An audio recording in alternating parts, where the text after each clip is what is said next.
In today's video, I'm going to teach you how to save a filter on Jira. Jira is an incredibly powerful tool for managing projects and tracking issues or tasks.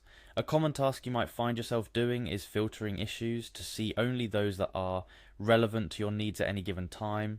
But if you find yourself repeatedly using these same filters, it makes sense to save these filters for easy access in the future. So let's dive into how you can do just that. First off, let's navigate to your workspace. If you're already logged into Jira, you'll want to head over to the Your Work section. This can typically be found on the main dashboard or through the menu bar at the top of your screen. This section is your stepping stone into the vast sea of projects, tasks, and issues that Jira holds. Think of it as your specialized dashboard where everything you're involved in is aggregated for easy access. After you've landed on the Your Work section, the next step is to select the project you're focusing on. Jira allows users to be part of multiple projects, each with its unique set of issues, boards, and team members. Click on the project that houses the issues you want to filter. This action will bring you to the project's dashboard, where you can see everything from upcoming sprints to recent updates. Now, with the project selected, it's time to narrow down to the nitty-gritty, the issues themselves. Click on the Issues tab. Here you'll see a list of all the issues within the project. This view is your playground for filtering and finding exactly what you need.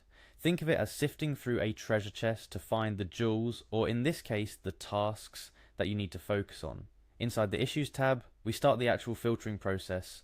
Click on Type.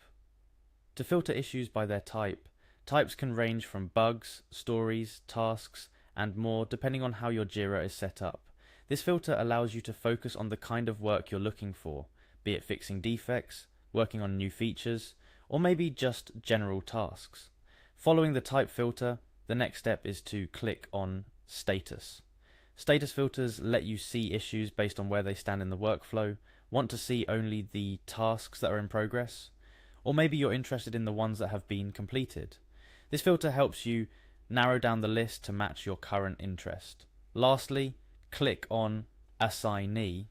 This is particularly useful if you're working in a team and want to see issues assigned to specific members, including yourself.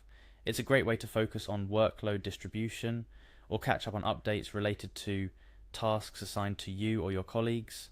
After applying all your desired filters and having the list of issues exactly as you need, it's time to save this filter for future use. Look for the Save Filter button or option. This will usually be towards the top of the screen, near your filter selections.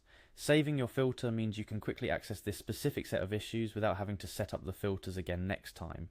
Give your filter a meaningful name that you can easily remember, something that clearly indicates what the filter is about so you, or anyone with access to it, will know at a glance what they're looking at.